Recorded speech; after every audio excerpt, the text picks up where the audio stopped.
발빠른 고용 소식, 꼭 필요한 경제 뉴스, 명쾌하고 알기 쉽게 토크쇼처럼 즐거운 경제 프로그램 고용브리핑 365 많은 시청 바랍니다. 뉴스 속 경제 이슈는 더 쉽고 깊게, 최신 고용 동향은 더 빠르게 전해드리는 고용브리핑 365 시간입니다. 박상률 기자와 함께하겠습니다. 어서 오세요. 네, 안녕하십니까. 자, 오늘은 어떤 이슈 준비하셨나요? 이 층간소음 분쟁이 지금 사회적인 문제가 된 지 아주 오래됐습니다. 예. 요즘 또 코로나 때문에 집에 있는 시간이 훨씬 더 길어지면서 그 갈등이 더더욱 커지고 있습니다. 말싸움 넘어서 몸싸움, 그러다가 돌이킬 수 없는 비극으로까지 이어지는데, 또 아파트 같은 이 공동주택에 모여 사는 한국인들에게 층간소음이란 그 존재 자체만으로도 모두가 피해자이면서 또 가해자가 되는 구조입니다.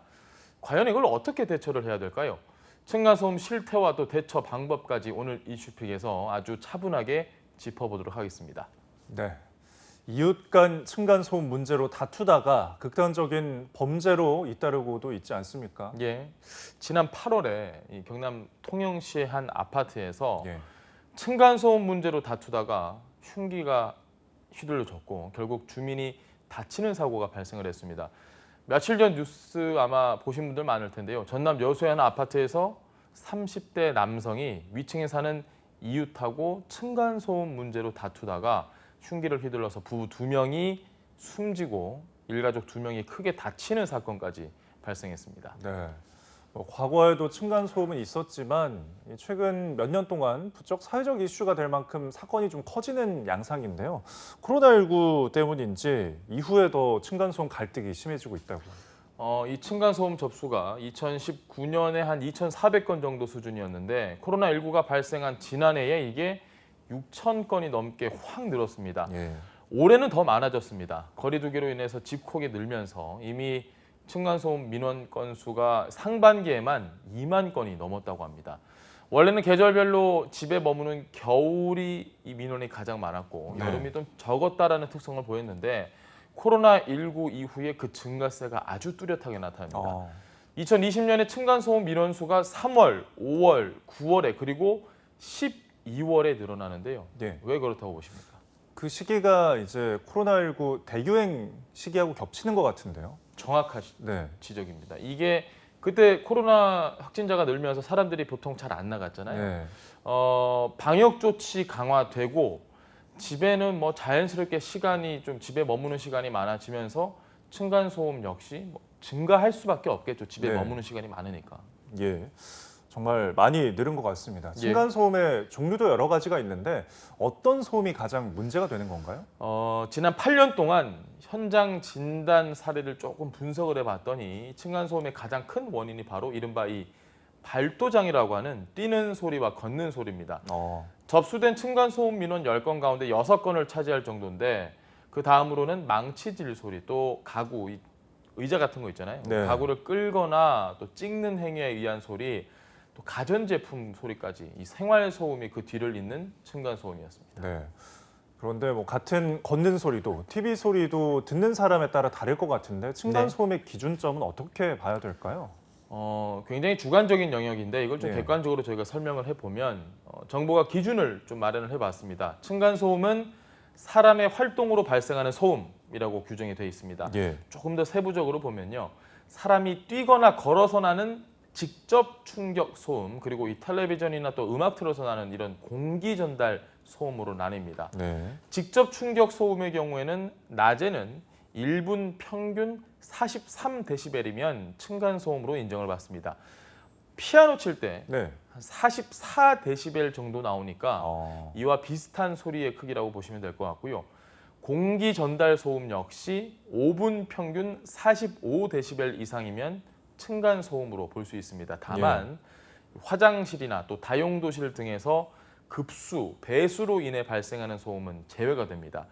규제할 근거, 글쎄요, 마땅히 없는 게 현재까지 현실이고요. 예.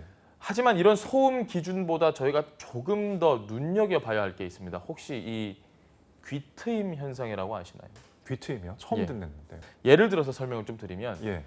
우리가 지금 모르던 사실을 인식을 하고 있다가 어느 순간 저거 이건데? 라고 보이기 시작하면 그 다음부터는 그것만 보이는 그런 그런 느낌 많이 받아보셨죠? 그러니까 누워 있을 경험도 때 시계 초침 소리가 예. 갑자기 신경 쓰이는 순간 계속 들려서 잠 못 드는 뭐 그런 거랑 바로 그런 거죠. 비슷한 잠들 거죠. 수가 없습니다. 예. 그런 현상이 바로 이 아. 귀트임 현상인데 네. 몇 개월 동안 위층의 발소리를 반복해서 계속 듣게 됐다면 그 전까지는 이게 크게 뭐 들리지도 않고 들린다 하더라도 뭐 신경 쓸 정도는 아니었다라는 소리가 어느 순간부터는 그 초침 소리처럼 예. 아주 세세하게 들리는 이런 현상, 이걸 바로 귀트임 현상이라고 합니다.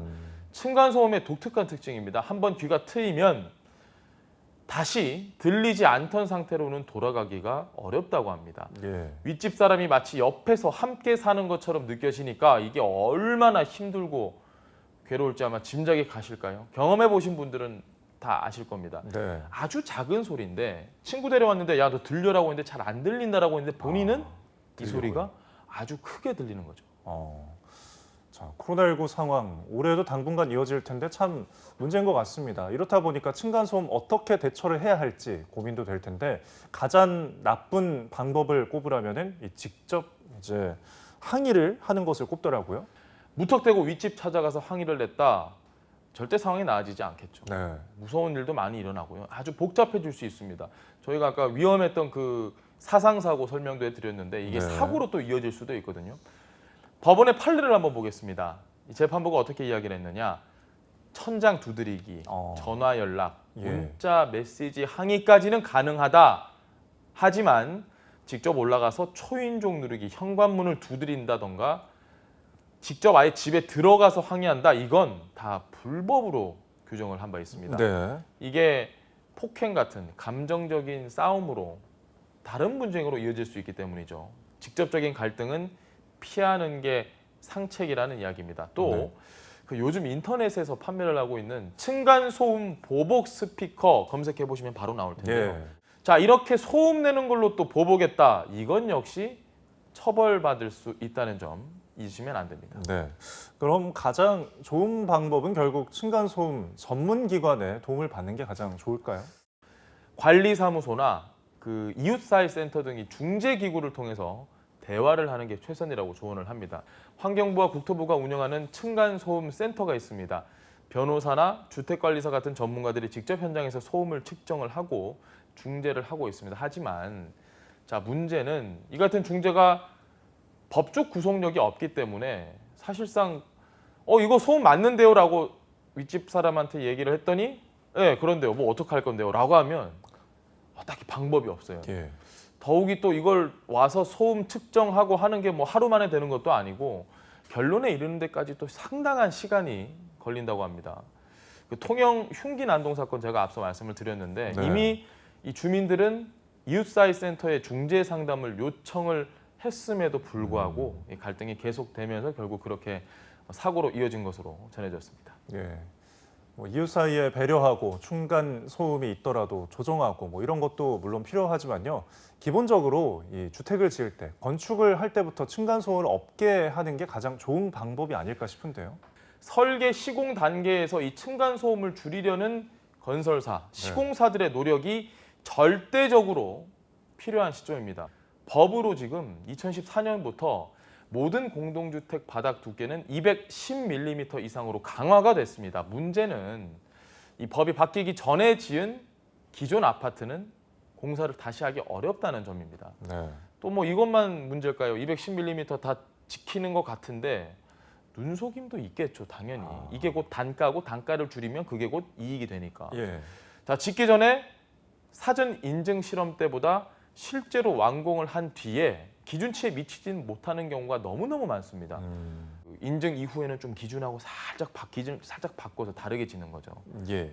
전문가들은 이런 부실 공사에 대한 징벌적 손해배상 등 강력한 처벌 방안을 함께 고려를 해야 한다라고 조언하고 있습니다. 네, 갈등을 넘어 비극으로 번지는 층간 소음, 배려만으로만 막기에는 한계에 봉착을 했습니다. 좀 더 효과적이고 현실적인 대책 마련이 필요한 시점입니다. 오늘도 박승규 기자와 함께했습니다. 고맙습니다. 네, 고맙습니다. 자, 마지막으로 꼭 놓치지 말아야 할 소식 한 가지 더 전해드리겠습니다. 국가기관 뉴스통신사인 연합뉴스가 멀티미디어 시대를 함께 이끌어갈 진취적이고 열정적인 인재를 공개 모집합니다. 연합뉴스에서 자신의 또 다른 가능성을 발견하는 기회를 만들어 보시길 바랍니다. 지금까지 고용브리핑 365였습니다.